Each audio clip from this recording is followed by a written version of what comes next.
नमस्कार, आप सभी को स्वागत है हमारे चैनल पे। आज के वीडियो में हम बात करेंगे सोशियोलॉजी की यूनिट 3 के बारे में, जो कि बेसिकली सेकंड सेमेस्टर का पार्ट है। ठीक है, तो ये सेकंड सेमेस्टर में आती है, तो आपको ये रेलेवेंट होगी for your syllabus point of view या फिर for your exam point of view. तो आपका जो यूनिट 3 का सिलेबस है वो आपके स्क्रीन पे है। इसमें जो पहला टॉपिक आता है that is concept and functions of religion, क्योंकि जो यूनिट नंबर 3 है ये रिलेट करती है किससे, रिलीजन से।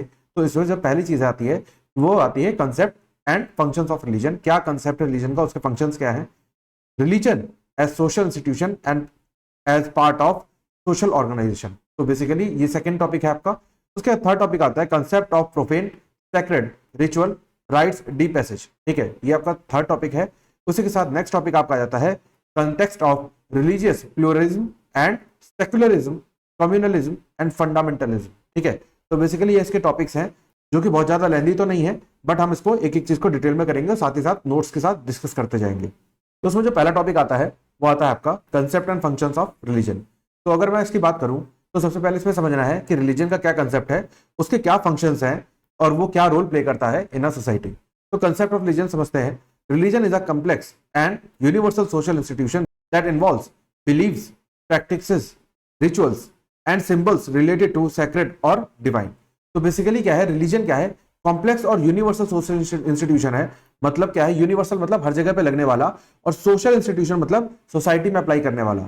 और इसमें क्या क्या चीजें इन्वॉल्व होती हैं, तो कुछ बिलीव्स, हर रिलीजन के कुछ ना कुछ बिलीव्स होते हैं, प्रैक्टिसेस होती हैं जो रिलीजन टू रिलीजन डिफर करती हैं, रिचुअल्स होते हैं मतलब कुछ ऐसी सेरेमनीज जो पर्टिकुलर रिलीजन में आती हैं, सिंबल्स, कुछ ऐसे सिंबल्स जो कि हर रिलीजन में जिसका एक महत्व है।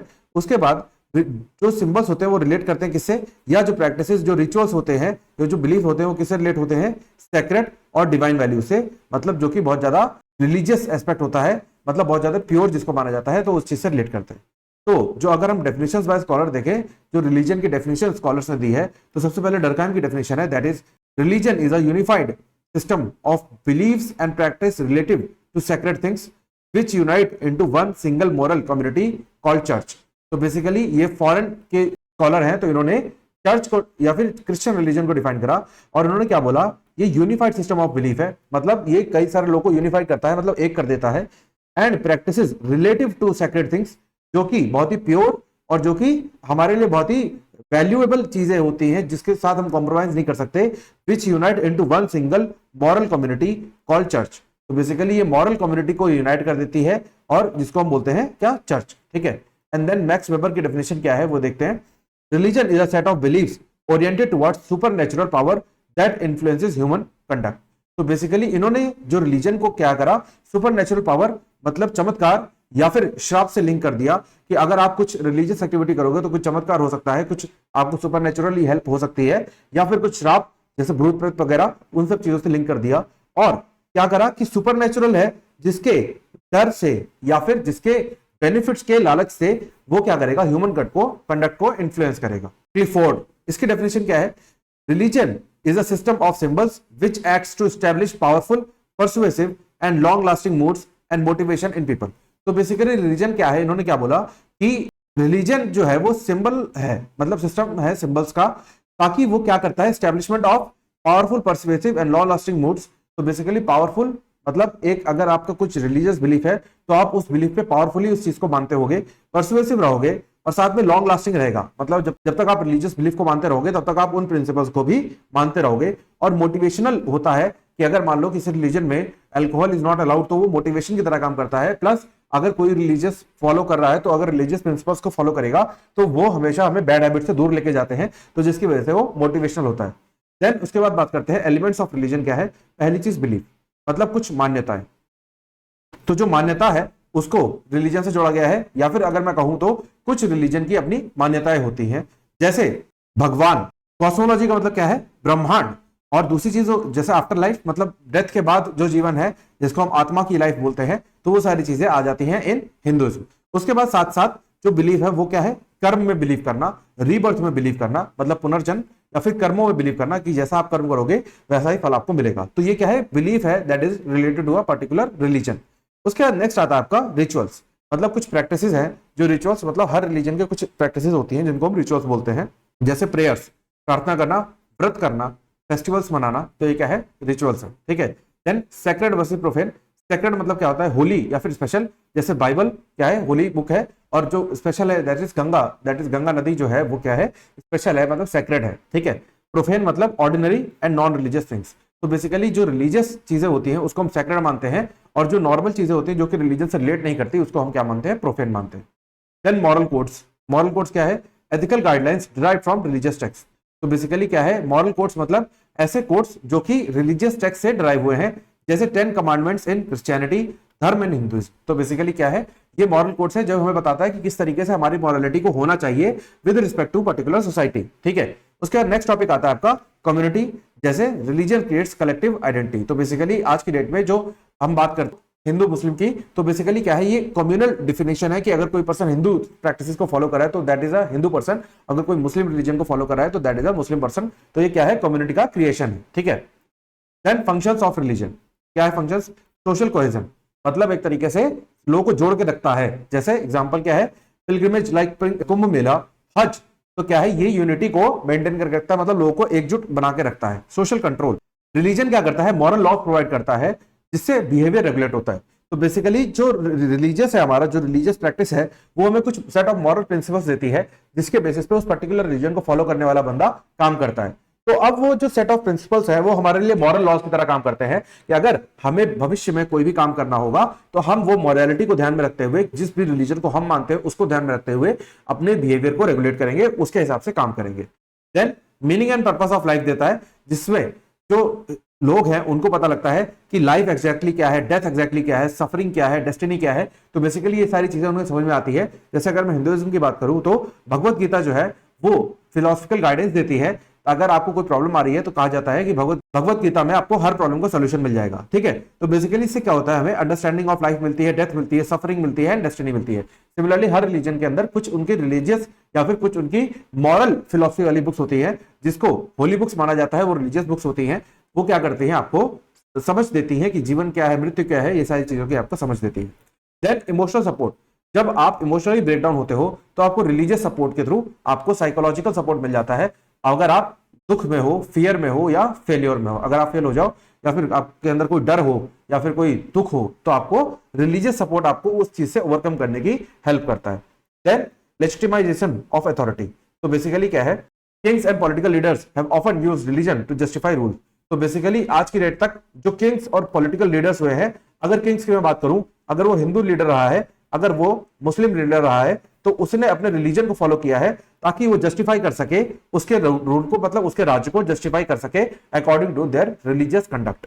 उसके नेक्स्ट चीज आती है एजेंट ऑफ सोशल चेंज। तो रिलीजन एक और काम करता है कि सोशल चेंज को बढ़ावा देता है या फिर सोशल रेजिस्टेंस को बढ़ावा देता है, दोनों ही चीजें, पॉजिटिव एंड नेगेटिव। तो जो रिलीजन है वो रिफॉर्म करता है मूवमेंट्स को। जैसे example, Buddhism emerge as protest against Brahmanical dominance. तो बेसिकली ब्राह्मणिकल डोमिनेंस मतलब ब्राह्मण लोगों का डोमिनेंस को ओवरकम करने के लिए, क्योंकि जो नॉर्मल हिंदुइज्म कल्चर था हमारा पहला, जो ब्राह्मणिकल कल्चर था, उसके अंदर बहुत सारी चीजें आ गई, उसका मतलब मिसयूज होने लगा, मिस इंटरप्रिटेशन होने लगा, प्लस बहुत ही एक्सपेंसिव हो गया, ठीक है। तो इन्होंने गौतम बुद्ध, लॉर्ड बुद्ध ने, उन्होंने क्या करा, बुद्धिज्म का एवोल्यूशन किया, जिसमें उन्होंने जो भी फॉल्स और फेक बिलीफ थे इन ब्राह्मणिकल सोसाइटी, उसको उन्होंने डिनाई कर दिया मानने से। Then examples of different religion क्या है, Hinduism, Islam, Christianity, Buddhism and Sikhism. तो बेसिकली एग्जांपल्स हैं डिफरेंट रिलीजन के, आप देख लोगे।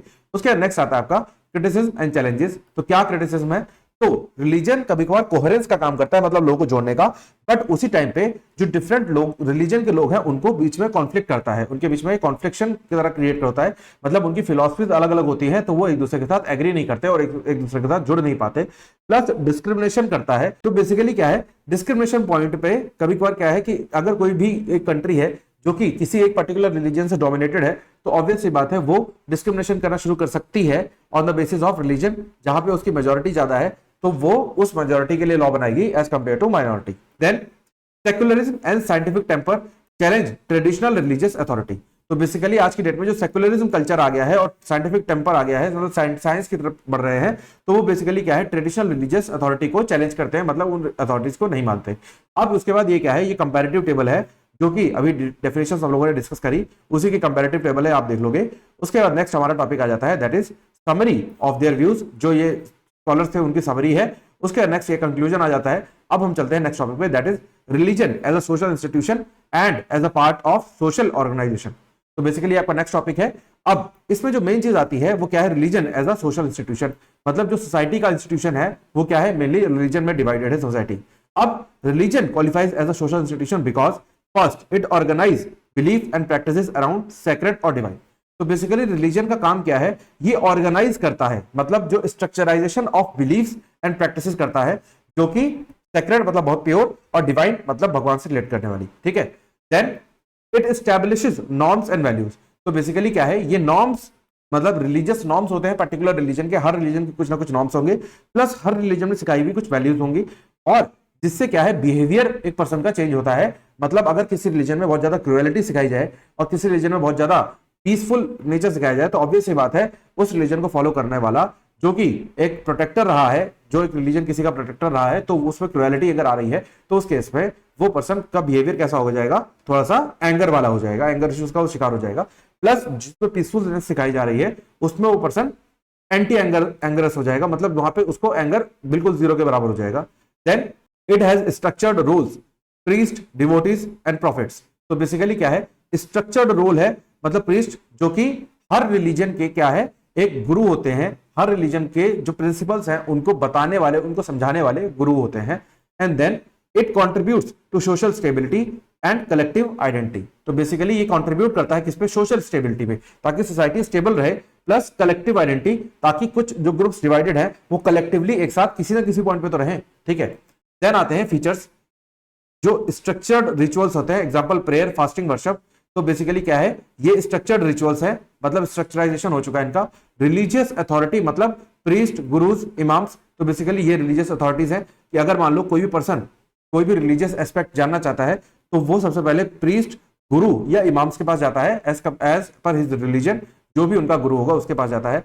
And then sacred text and doctrines. तो बेसिकली क्या है, सेक्रेड टेक्स्ट है जो होली कुरान है या भागवत है या फिर वेद है जो हमारे, उसके साथ बाइबल है। तो ये सारी चीजें क्या है, सेक्रेड टेक्स्ट है और डॉक्ट्रिन्स है। उसके बाद मॉरल टीचिंग्स। तो बेसिकली क्या है, बिहेवियर को गवर्न करता है by teaching some moral principles. तो जो भी रिलीजन को पर्सन फॉलो कर रहा है उसके कुछ मॉरल प्रिंसिपल्स होंगे जिसको वो फॉलो करेगा और जिसका बिहेवियर उसके अकॉर्डिंग बन जाएगा। Then functions of religion as social institution क्या है, ये टेबुलर फॉर्म में है, ये आप सेम चीजें लिखी हुई हैं, आप समझ सकते हो उसको देख के। उसके बाद नेक्स्ट आ जाता है आपको social control, meaning to life, legitimation of authority and social welfare, ठीक है। तो बेसिकली आप समझ ही चुके हो ये सारी चीजें। उसके बाद religion as a part of social organization, ये हमारी नेक्स्ट चीज आती है कि मतलब जो रिलीजन है वो किस तरीके से सोशल ऑर्गेनाइजेशन का एक पार्ट बना हुआ है। तो सबसे पहले मैरिज और किनशिप। तो बेसिकली किनशिप का मतलब क्या है, रूलरशिप, मतलब कौन किसका रूलर होगा, मतलब जो आपका राजा होगा वो कौन होगा। बट आज के डेट में तो राज्य वाला सिस्टम ही खत्म हो चुका है। तो बेसिकली एक पर्सन की जो फैमिली है उसमें हेड कौन होगा, उससे हम समझते हैं किनशिप को। प्लस मैरिज के जो भी लॉज हैं, मतलब मैरिज के जो भी रिचुअल्स हैं, जैसे हिंदू लॉ के अंदर सिंगल मैरिज मतलब मोनोगैमी अलाउड है, और जो मुस्लिम लॉ है उसमें मल्टीपल मैरिजेस अलाउड होती हैं। तो बेसिकली क्या है, ये जो मैरिज के रिफॉर्म्स है ये पर्टिकुलरली कस्टम्स के अकॉर्डिंग, यानी कि पर्टिकुलरली रिलीजियस प्रैक्टिस के अकॉर्डिंग बनाए गए हैं, ठीक है। देन नेक्स्ट आता है लीगल एंड पॉलिटिकल सिस्टम। तो बेसिकली क्या है, laws in many societies are historically shaped by religious doctrine.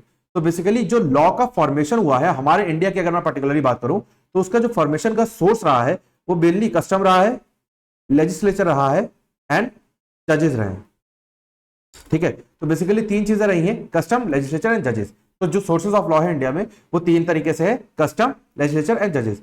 और अगर मैं आपको एंशिएंट टाइम की बात करूं, मतलब बहुत पहले टाइम की बात करूं, तो उसमें जो मुस्लिम लॉ फॉलो किया जाता था वो शरिया लॉ से, मतलब जो इस्लामिक कंट्रीज थी उसमें शरिया लॉ फॉलो किया जाता था, जहां पे इस्लाम का ये लॉ जो है वो शरिया लॉ है, एंड जो हिंदूज का लॉ है वो मनुस्मृति है। तो मतलब जो भी डोमिनेंट कंट्री रही है अकॉर्डिंग टू देयर रिलीजन वो उसके सेक्रेट टेक्स्ट को फॉलो करती थी।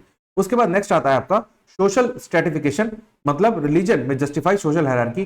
तो बेसिकली जो भी सोशल हायरार्की चलती है, जैसे एक बात करूं तो पेट्रियार्की, ठीक है। तो बेसिकली जो पेट्रियार्की है वो क्या है, सोशल हायरार्किकल सिस्टम है। या फिर दूसरी बात करूं तो कास्ट सिस्टम, तो वो क्या है, सोशल हायरार्की है। तो वो किससे आई है, रिलीजन से आई है, मतलब एक पर्टिकुलर रिलीजन में जो सब डिविजन्स हुए हैं वो हायरार्की ऑफ द सोसाइटी बन गई है। उसके नेक्स्ट बात करूं तो एजुकेशन एंड कल्चरल नॉर्म्स। तो रिलीजन में ही इंस्टीट्यूशंस होते हैं जो कि एजुकेशन और कल्चर नॉर्म्स को बनाते हैं। प्लस हमारा जो कॉन्स्टिट्यूशन ऑफ इंडिया है उसके अंदर आर्टिकल नंबर 25 से लेकर 28 तक रिलीजियस इंस्टीट्यूशन के लिए स्पेशल लॉज है, ताकि वो लॉ बना सके फॉर इंस्टीट्यूशन, मतलब वो इंस्टीट्यूट क्रिएट कर सकते हैं फॉर एजुकेशन पर्पस, ठीक है। तो ये क्या है, स्पेशल फंडामेंटल राइट्स है फॉर रिलीजियस ग्रुप्स। उसके बाद अगर मैं बात करूं तो जो रिलीजियस इंस्टीट्यूशन है वो स्कूल मैनेज करते हैं, मॉरल एजुकेशन देते हैं, culture, festival, dress code, language, तो ये सब क्या है, रिलीजियस वैल्यूज इसको रेफर करती है। मतलब जो ड्रेस कोड्स वगैरह है, लैंग्वेज से या कल्चर फेस्टिवल से क्या है, आपकी रिलीजियस बिलीव्स या रिलीजियस वैल्यूज निकल के आती है। देन इकोनॉमिक लाइफ, मतलब religious ethics can shape economic behaviour, मतलब एक पर्सन का जो इकोनॉमिक बिहेवियर है उसको भी रेगुलेट करने में रिलीजन बेनिफिट करता है as compare to other aspects. उसके बाद आता है आपका सोशियोलॉजिकल पर्सपेक्टिव, ये इस पे क्या है, फंक्शनलिज्म, ठीक है। तो religion integrates society and reinforce norms. तो बेसिकली जो डर्कहाइम की जो पर्सपेक्टिव था वो क्या था, रिलीजन जो है वो सोसाइटी को इंटीग्रेट करता है और रीइंफोर्स करता है नॉर्म्स को। मतलब क्योंकि हर रिलीजन के कुछ नॉर्म्स है, तो रीइंफोर्समेंट मतलब नॉर्म्स का इन्फोर्समेंट इन सोसाइटी, वो हेल्प करता है रिलीजन। उसके बाद कॉन्फ्लिक्ट थ्योरी है जो कि कार्ल मार्क्स की है, that is religion justifies inequality and maintains status quo, ठीक है। तो बेसिकली क्या है, जो रिलीजन है वो इनइक्वालिटीज को जस्टिफाई करता है कि मतलब अगर मान लो रिलीजन में पर्टिकुलरली कास्ट बेस्ड सिस्टम हो गया है तो वो इनइक्वालिटी है, बेसिकली डिस्क्रिमिनेशन है अगर तो इनइक्वालिटी है, तो इनइक्वालिटी को वो जस्टिफाई करता है, प्लस मेंटेन करता है स्टेटस को, मतलब जो पर्सन जिस स्टेटस का है उसी स्टेटस में रहता है बाय बर्थ, वो उसी स्टेटस का हो जाता है इररिस्पेक्टिव ऑफ देयर एक्ट्स। तो ये क्या है, वो चीज गलत है। Then symbolic interactionism, religion shapes daily interaction and personal meetings. तो बेसिकली जो रिलीजन है वो शेप देता है डेली इंटरैक्शंस और पर्सनल मीटिंग्स को, ठीक है। तो बेसिकली ये आपकी क्या है, सिंबॉलिक इंटरैक्शन। उसके बाद रियल लाइफ एग्जांपल क्या है वो आप देख लोगे, that is religion and law, that is personal law differ by religion. जो पर्सनल लॉज है जैसे मैं अभी बता रहा था, जैसे इसका मेन एग्जांपल क्या है, मैरिज लॉज और सक्सेशन, ठीक है। बेसिकली ये इसके मेन एग्जांपल है, that is Hindu marriage act, Muslim personal law. ये अलग अलग लगते हैं फॉर पर्टिकुलर पर्सन। अगर कोई पर्सन हिंदू है तो वो अगर मैरिज कर रहा है तो हिंदू मैरिज एक्ट के अकॉर्डिंग मैरिज कर सकता है, और अगर कोई पर्सन मुस्लिम है तो मुस्लिम पर्सनल लॉ के अकॉर्डिंग मैरिज कर सकता है। और सिमिलरली सक्सेशन का है, अगर कोई पर्सन हिंदू जॉइंट फैमिली में जन्म लेता है तो उसके ऊपर हिंदू सक्सेशन एक्ट लगता है, और अगर कोई मुस्लिम फैमिली में जन्म लेता है तो उसके ऊपर मुस्लिम पर्सनल लॉ के हिसाब से उसको सक्सेशन राइट्स मिलते हैं। देन रिलीजन एंड पॉलिटिक्स, तो ये तो हमेशा से ही रहा है कि जो पॉलिटिकल पार्टीज हैं वो रिलीजियस आइडेंटिटी से लोगों को अपील करती हैं। उसके बाद रिलीजन एंड सोशल मूवमेंट्स, तो रिलीजन एंड सोशल मूवमेंट्स क्या है, Bhakti and Sufi movements broke rigid hierarchies, Dalit movement critique Brahmanical dominance. तो बेसिकली ये आपके एग्जांपल्स है। उसके बाद आपका कंक्लूजन आ जाता है। उसके बाद हम चलते हैं आगे नेक्स्ट टॉपिक पे, that is concept of profane, sacred, ritual and rites de passage. तो प्रोफेन का मतलब क्या होता है, something that is ordinary, and sacred का मतलब होता है something that is related to our religion, that is pure and pious, ठीक है। तो अब सेक्रेड की बात करें तो that is thing set apart, revered and treated with respect, ठीक है। तो बेसिकली क्या है, जो सेक्रेड चीजें होती है उनको रिस्पेक्ट के साथ ट्रीट किया जाता है। जैसे सेक्रेड ऑब्जेक्ट्स और practices are connected with religion, तो इनका कनेक्शन किससे होता है, डायरेक्टली रिलीजन से होता है, मोरालिटी से होता है और स्पिरिचुअलिटी से होता है, ठीक है। तो बेसिकली रिलीजन, अब जब बात रिलीजन की आ जाएगी तो ऑब्वियस सी बात है मोरालिटी की बात वहां पे आ ही जाएगी, और प्लस स्पिरिचुअलिटी मतलब डेवलपमेंट ऑफ योर स्पिरिट, ठीक है। Then they inspire of reverence and fear, तो बेसिकली क्या है, ये सब चीजों को ये बहुत इंस्पायर करते हैं, क्या, सेक्रेड चीजें, ठीक है। तो नेक्स्ट आता है आपका example, holy books, Bhagavad Gita, Bible, temples, crosses, Quran, Ganga river etcetera. तो क्रॉसेस का मतलब जो क्रिश्चियनिटी में ये वाला जो सिंबल होता है that is considered to be a cross, ठीक है। तो बेसिकली ये बहुत ही प्योर एंड पायस होता है। तो भगवत गीता, ठीक है, बाइबल, ये सब क्या है, होली बुक्स है। इसके साथ गंगा रिवर को बहुत शुद्ध माना जाता है, प्लस यमुना रिवर, ठीक है। ये सब चीजें क्या है, ये एग्जांपल ऑफ रिलीजियस या फिर सेक्रेड चीजें, ठीक है। देन प्रोफेन मतलब ordinary everyday things that are not spiritual और religious, they are secular, mundane and part of daily life. तो ये डेली लाइफ की चीजें जो कि सेक्रेड नहीं है, मतलब बहुत ज्यादा स्पिरिचुअलिटी से रिलीजियस एस्पेक्ट नहीं रखती हैं। Example, river use for irrigation is profane, but Ganga as a purifier is sacred. तो अगर आप इरिगेशन एक्टिविटीज के लिए किसी रिवर को यूज कर रहे हो, that is a normal river जिसका कोई रिलीजियस एस्पेक्ट नहीं है, तो क्या है, प्रोफेन है। बट गंगा को अगर आप प्योरीफायर की तरह शुद्धिकरण के लिए यूज कर रहे हो तो that is a sacred. Then उसके बाद रिचुअल्स, रिचुअल्स क्या है, सोशियोलॉजिकल कंसेप्ट है। अब रिचुअल्स क्या होता है, rituals are formal, repeated and symbolic actions prescribed by religion और ट्रेडिशन। तो बेसिकली रिचुअल्स क्या होती है, प्रैक्टिस होती है, ठीक है, that is prescribed by religion और ट्रेडिशन। तो बस एक पर्सन जो रिलीजन और ट्रेडिशन को फॉलो कर रहा होता है उसकी प्रैक्टिस को बोलते हैं रिचुअल्स, ठीक है। They are often performed in group settings and have meaning beyond their physical act. तो बेसिकली क्या है, ग्रुप सेटिंग्स में, जैसे मान लीजिए करवा चौथ का जो एक व्रत होता है तो एक रिचुअल है, उसके बाद अगर मान लो 7 फेरे हैं तो वो रिचुअल है। तो बेसिकली क्या होता है, जब भी कोई बड़ा रिचुअल परफॉर्म किया जाता है तो वो ज्यादा लोगों की प्रेजेंस में किया जाता है, तो मतलब ग्रुप सेटिंग्स में वो चीज परफॉर्म की जाती है। प्लस जो फिजिकल एक्ट है उसके बियॉन्ड भी उसका मीनिंग होता है। ऐसा नहीं है कि करवा चौथ का व्रत आप सिर्फ अपनी हेल्थ के लिए रख रहे हो, बल्कि उसके बियॉन्ड क्या है, पति पत्नी का कनेक्शन से रिलेट करता है वो चीजें, तो वो चीज क्या है, फिजिकल से ज्यादा वो बियॉन्ड उसके ज्यादा मतलब रखती है। देन फीचर्स ऑफ रिचुअल क्या है, symbolic, prescribed, communal and reinforce collective identity and moral values. तो बेसिकली क्या है, जो रिचुअल्स का फीचर्स है वो क्या है कि केवल वो फंक्शनल नहीं है बट वो सिंबॉलिक भी है। उसके बाद फॉलो स्पेसिफिक पैटर्न्स है, मतलब जो प्रिस्क्रिप्शन ऑफ रिचुअल्स है उसमें स्पेसिफिक पैटर्न्स है। जैसे अगर आप हिंदुइज्म की बात करें तो हर व्रत की एक व्रत कथा है, प्लस हर व्रत को रखने का एक पैटर्न है।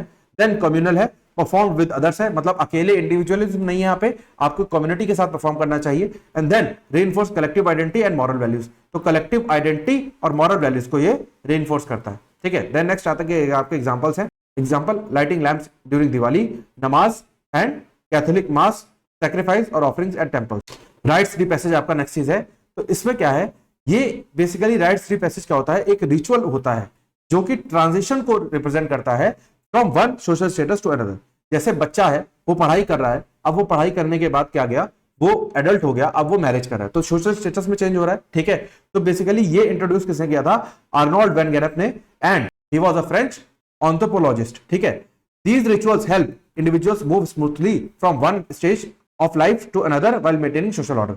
तो बेसिकली क्या है, वन लाइफ स्टेज से लेके दूसरी में मूव करते हैं इंडिविजुअल्स और सोशल ऑर्डर भी बना रहता है। जैसे फर्स्ट इसके जो फेजेस है वो क्या है, फर्स्ट आपका आता है separation, a person is separated from there previous status, example living childhood. तो प्रीवियस स्टेटस जो था चाइल्डहुड का उसको उसने लीव कर दिया, मतलब वो क्या बन गया, एडल्ट बन गया, ठीक है। तो क्या है, वो एडल्ट बन गया। Then liminality, in between phase where a person is no longer what they were but not yet what they will become। तो बेसिकली क्या है, मान लो एज ऑफ एडोलेसेंस है, मतलब अभी बच्चा ना चाइल्ड है ना एडल्ट हुआ है, तो बीच वाले इन बिटवीन फेज में है। अभी वो अपना सोशल स्टेटस पहले वाला तो छोड़ चुका है, बट उसको जिस फाइनल सोशल स्टेटस में पहुंचना है अभी उस पर वो नहीं पहुंचा। देन आपका थर्ड स्टेज आती है, that is incorporation, that a person is formally accepted into the new status और रोल। तो बेसिकली जब इसके बाद जो स्टेज आती है वो ये आती है कि मतलब जब वो जो ट्रांजिशन फेज में था, जब अभी क्लियर नहीं था कि वो किस फाइनल सोशल स्टेटस पे पहुंचेगा, और जब वो उस पर पहुंच जाता है और वो एक्सेप्ट भी कर लिया जाए तो क्या होगा, इनकॉर्पोरेशन हो जाएगा उसका। देन दीज आर एग्जांपल्स, जैसे birth, puberty, marriage and death, ठीक है। तो इसमें क्या है, नेमिंग सेरेमनीज होती है, इनिशियल रिचुअल्स होते हैं, जनेऊ सेरेमनी इन हिंदुइज्म, उसके बाद मैरिज में क्या है, वेडिंग राइट्स होते हैं, एंड डेथ में क्या है, फ्यूनरल राइट्स होते हैं। तो बेसिकली ये इसके एग्जांपल्स हैं। देन उसके बाद ये समरी टेबल है, ये आप देख लोगे, इसमें आपको बहुत ज्यादा चीज समझने के लिए नहीं है, ये मैं ऑलरेडी समझा चुका हूं, जिसको क्रक्स में मैंने वन लाइनर में लिखा हुआ है। एंड नेक्स्ट टॉपिक आ जाता है why it matters for law and society. तो बेसिकली व्हाई इट मैटर्स का मतलब क्या है, रिलीजन। तो रिलीजन जो है वो लॉ और सोसाइटी के लिए क्यों मैटर करता है, बिकॉज जो लीगल सिस्टम बना है वो बना है हमारे कस्टम से, और कस्टम्स आते हैं रिलीजन से, तो इसलिए डायरेक्ट सी बात है कि ये अफेक्ट करता है। तो अगर देखें हम पहली चीज में क्या है, मैंने legal systems respect sacred practices, example religious exemption in law. तो बेसिकली क्या है, अगर आप religious exemption in law claim करना चाहते हो तो आपको ये प्रूव करना पड़ेगा कि आपके पास क्या है, वो कस्टम है आपका, और कस्टम का मतलब क्या होता है, ठीक है। तो बेसिकली क्या है, जो ट्रेडिशंस टाइम इमेमोरियल, मतलब आपको पता भी नहीं है वो कब से फॉलो किया जा रहा है, अगर वो चीज आप फॉलो करते हुए आ रहे हो तो वो क्या बन जाएगा, कस्टम बन जाएगा। और अगर कस्टमरी कोई भी चीज है जो कि फंडामेंटल राइट्स के खिलाफ नहीं है प्लस सोशल ऑर्डर के खिलाफ नहीं है, तो क्या होगा, एग्जेम्प्टेड बाय लॉ हो, ठीक है। तो ये इसका डायरेक्ट फॉर्मूला है, आपको याद रखना है। देन उसके बाद देखें तो क्या है, ritual and rites are often part of personal law, example marriage, inheritance and funeral rites. तो बेसिकली ये जो राइट्स है that is rite of marriage, inheritance and funeral rites. तो ये क्या है, रिलीजियस से इसका बिलोंगिंग है, मतलब जो रिलीजियस पर्सन है, जैसे एक पर्सन एक रिलीजन में किसी बॉडी को जलाया जाता है और एक रिलीजन में किसी बॉडी को दफनाया जाता है, तो किस बॉडी के साथ कैसा ट्रीटमेंट किया जाएगा, वो उस पर्सन जब वो अलाइव था तो किस रिलीजन को फॉलो करता था, वो चीज से डिसाइड किया जाएगा। देन कंक्लूजन आ जाता है। उसके बाद नेक्स्ट आगे चलते हैं, that is expansion of context of religious pluralism. तो बेसिकली प्लूरलिज्म मतलब क्या होता है, नॉट सिंगुलर, ठीक है। मतलब रिलीजन क्या है, मल्टीपल है, ठीक है। तो मल्टीपल रिलीजन्स हैं जिनको फॉलो किया जाता है, और मल्टीपल रिलीजन को फॉलो करने का मतलब क्या है, डिफरेंस ऑफ सोसाइटीज है, ठीक है।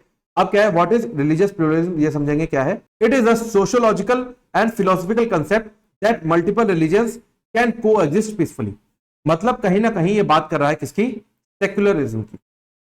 अगर हम एक पीसफुल सोसाइटी की डिमांड करें तो कितना आसान है पीसफुल हो जाना, कि आप जो भी प्रैक्टिस फॉलो करते हो आप कर सकते हो, आपको जो भी रिलीजन फॉलो करना है आप कर सकते हो, हमें उससे फर्क नहीं पड़ता, बट आप हमारी चीजों में इंटरफेयर मत करो। ठीक है, तो क्या है, आप दूसरे को आजादी दो प्लस हमें आजादी दो, मतलब एक अगर देसी भाषा में कहूं तो जियो और जीने दो वाली फिलॉसफी। ठीक है, तो बेसिकली क्या है, मल्टीपल रिलीजन को एक सोसाइटी में को एग्जिस्ट करा के भी पीसफुली रहा जा सकता है, यही इसका कंसेप्ट है। Then in a society and may hold equal moral and social values. तो बेसिकली क्या है, जो रिलीजन जो फॉलो कर रहा है उसके पास इक्वल मॉरल और सोशल वैल्यूज होगी, तभी वो कोएग्जिस्ट कर रहा है और तभी वो पीसफुल माहौल बनाया जा सकता है। ठीक है, इट इंप्लाइज क्या है, रिकॉग्निशन ऑफ डाइवर्स फेथ। जो डाइवर्स फेथ है मतलब लोगों का अलग अलग मान्यता है, उसको रिकॉग्नाइज करना, उसको मानना। Respect for different religious identities, जो भी रिलीजन्स फॉलो किए जा रहे हैं उसको रिस्पेक्ट देना। And then dialogue among communities to promote harmony. तो बेसिकली क्या है, जो कम्युनिटीज के बीच में एक रूल होना चाहिए वो हार्मोनी मतलब भाईचारे का रूल होना चाहिए। देन उसके बाद नेक्स्ट आता है आपका कंटेक्स्ट इन सोशियोलॉजी। क्या है, सोशल इंटीग्रेशन, ताकि अगर आप किसी भी एक सोसाइटी में मल्टीपल रिलीजन को कोएग्जिस्ट करा दो पीसफुली, तो वो सब क्या रहेंगे, एकजुट रहेंगे, मतलब एक साथ वो डेवलप कर सकते हैं। देन कल्चरल डाइवर्सिटी, मतलब क्या है, एक साथ तो वो है बट उनका कल्चर डिफरेंट डिफरेंट है। ठीक है, देन इंटर ग्रुप रिलेशंस, मतलब क्या है, जो डिफरेंट डिफरेंट ग्रुप्स हैं उनके बीच में एक रिलीजियस या फिर एक रिलेशनल एक्टिविटीज इन्वॉल्व हो जाएंगी, मतलब एक दूसरे पर dependency. Law and constitutional rights, तो बेसिकली जो लॉ एंड कॉन्स्टिट्यूशनल राइट्स हैं वो तो दोनों को ही, मतलब हर रिलीजन को पर्टिकुलर राइट देता है, वो अपने चीज को फॉलो कर सकते हैं। Then religious pluralism in India. ठीक है, तो बेसिकली क्या है, जो इंडिया है वो one of the most prominent example है, मतलब जहां पे डिफरेंट डिफरेंट रिलीजन को एग्जिस्ट करते हैं इन अ पर्टिकुलर सोसाइटी। ठीक है, अब कॉन्स्टिट्यूशनल प्रोविजन देखें अगर हमारा, तो ये हमारा जो है आर्टिकल नंबर 25 से लेकर 28 तक, that is your fundamental right. तो आपको फंडामेंटल राइट देता है कि आप फ्रीडम ऑफ रिलीजन है, आप कोई भी रिलीजन को चूज कर सकते हो और उसके प्रिंसिपल्स को प्रैक्टिस कर सकते हो विदाउट एनी फोर्स और कोएर्जन। ठीक है, अब आपको ये चीज ध्यान रखनी है कि जो फंडामेंटल राइट है ये आपको अलाउ कर रहा है कोई भी रिलीजन को चूज करने के लिए, मतलब ये बात कर रहा है किसकी, सेक्युलरिज्म की। ठीक है, कि मतलब देश का या पूरे राष्ट्र का कोई भी पर्टिकुलर रिलीजन नहीं होगा, वो हर रिलीजन को इक्वल सम्मान देगा। India has no official state religion, it is secular country that supports equal respect for all religion. ठीक है, यही बात मैं कह रहा था कि India is a secular country, मतलब वहां पे सारे धर्म एक बराबर हैं, सबको एक बराबर सम्मान दिया जाएगा। देन रियल लाइफ कोएग्जिस्टेंस क्या है, हिंदू मुस्लिम क्रिश्चियन सिख बुद्ध जैन ये सब साथ ही रहते हैं और एक साथ काम करते हैं। Then shared festival, interfaith marriages, secular legal protection and ये सब चीजें क्या दिखाती हैं, रिलीजियस प्लूरलिज्म। ठीक है, तो बेसिकली क्या है, शेयर्ड फेस्टिवल त्योहार साथ में मनाना, इंटरफेथ मैरिजेस डिफरेंट रिलीजियस के लोग एक दूसरे से मैरिज करते हैं, सेक्युलर लीगल प्रोटेक्शंस, तो सेक्युलर लीगल प्रोटेक्शंस है जो कि हमारा इंडियन कॉन्स्टिट्यूशन अलाउ कर रहा है, तो ये सब चीजें रिफ्लेक्ट करते हैं एक coexisting society with different multiple religions. Local recognition क्या है, personal laws for different communities, तो बेसिकली जो डिफरेंट कम्युनिटीज के लोग हैं वो अभी भी अपने पर्सनल लॉज के थ्रू गवर्न किए जाते हैं, जैसे Hindu marriage act, Muslim personal law. ठीक है, माइनॉरिटी राइट्स, माइनॉरिटी मतलब जो लोग माइनॉरिटी में हैं, अब माइनॉरिटी को हमने दो तरीके से डिवाइड कर रखा है, that is religious minority and linguistic minority. ठीक है, तो religious minority and linguistic minority मतलब जो लैंग्वेज के बेसिस पे माइनर है और जो रिलीजन के बेसिस पे माइनर है, तो उनके पास राइट्स है अंडर आर्टिकल नंबर 29 से 30, that is your fundamental right again, और ये फंडामेंटल राइट उनको प्रोटेक्ट करता है, वो अपनी माइनॉरिटी के जो भी कल्चर है उसको प्रोटेक्ट कर सकते हैं। देन चैलेंजेस क्या है, कम्युनल वायलेंस, आपके बीच में अगर हेट्रेड है, डिफरेंट रिलीजन को आप फॉलो नहीं करना चाहते वो अलग बात है, बट अगर हेट्रेड है, उसके खिलाफ दुश्मनी है या फिर अंदर से एक ग्रज भरा हुआ है, तो उसकी वजह से होता है rights, hate crimes, mob lynching. ठीक है, उसके बाद नेक्स्ट आता है रिलीजियस मेजॉरिटेरिज्म, मतलब क्या है, जो मेजॉरिटी बिलीव है वो माइनॉरिटी पे इंपोज कर दो जबरदस्ती, उसे वो चीज मनवाओ। Religious conversion debates, anti conversion laws in several states, मतलब जो एंटी कन्वर्जन लॉज आ रहे हैं इस तरीके से कि आप कन्वर्ट नहीं कर सकते दूसरे रिलीजन में विद फ्री विल, वो चीज गलत है। बट अगर कोई ऐसा लॉ है जो कि बात करता है कन्वर्जन को रोकने की एट फोर्स, या फिर अगर मान लो उस पर कोई इन्वेस्टिगेशन इन्वॉल्व हो कि कहीं वो फोर्सफुल तो नहीं है, तो वो चीज तो वो अलाउड होनी चाहिए। Then political misuse of religion, मतलब जहां पे वोट मांगा जाता है ऑन बेसिस ऑफ रिलीजन। उसके बाद सोशियोलॉजिकल इंपॉर्टेंस क्या है, इंटरफेथ डायलॉग एंड टॉलरेंस, इससे बढ़ता है कि मतलब जहां पे डिफरेंट डिफरेंट चीजें होती है वहां पे इंटरफेथ डायलॉग एंड टॉलरेंस बढ़ जाता है। उसके बाद social integration in diverse society, तो डाइवर्स सोसाइटी उसमें सोशल इंटीग्रेशन का एक अलग ही बॉन्ड होता है, plus peaceful coexistence of community, जो लोग हैं डिफरेंट कम्युनिटी के वो पीसफुली एग्जिस्ट कर सकते हैं।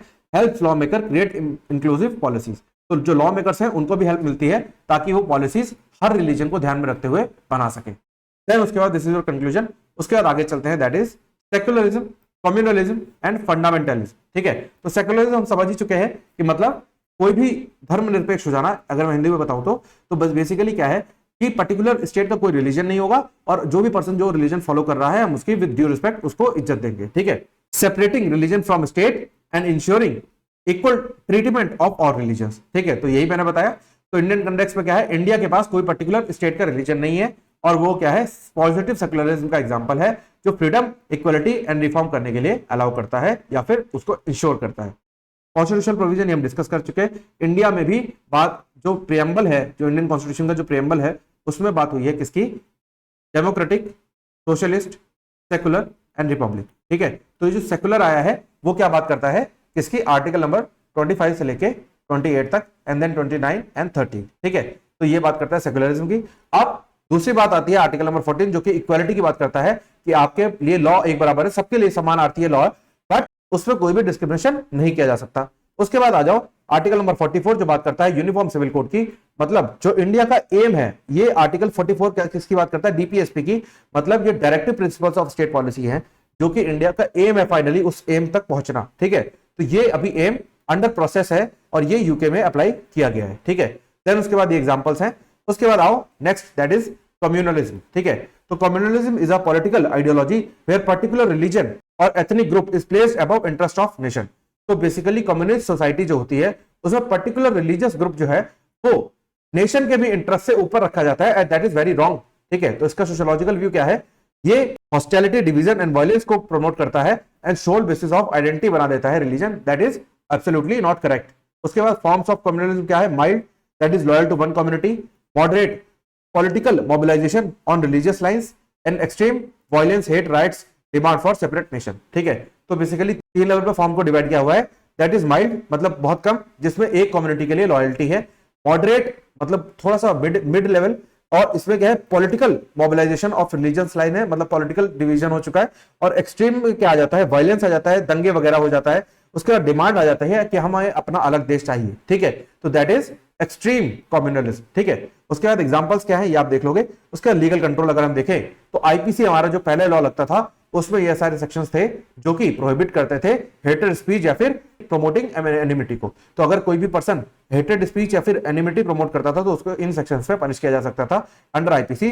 अब किस पे करेंगे, बीएनएस में। ठीक है, रिप्रेजेंटेशन ऑफ पीपल एक्ट, तो बेसिकली क्या है, ban use of religion on election campaign. तो इलेक्शन कैंपेन में आप डायरेक्टली यूज ऑफ रिलीजन को नहीं कर सकते। ठीक है, तो ये बैन करता है। उसके बाद आ जाओ लास्ट पे, दैट इज फंडामेंटलिज्म। मतलब क्या है, it is a belief in strict literal interpretation of religious text and demand to return perceived pure और ओरिजिनल वैल्यूज ऑफ फेथ।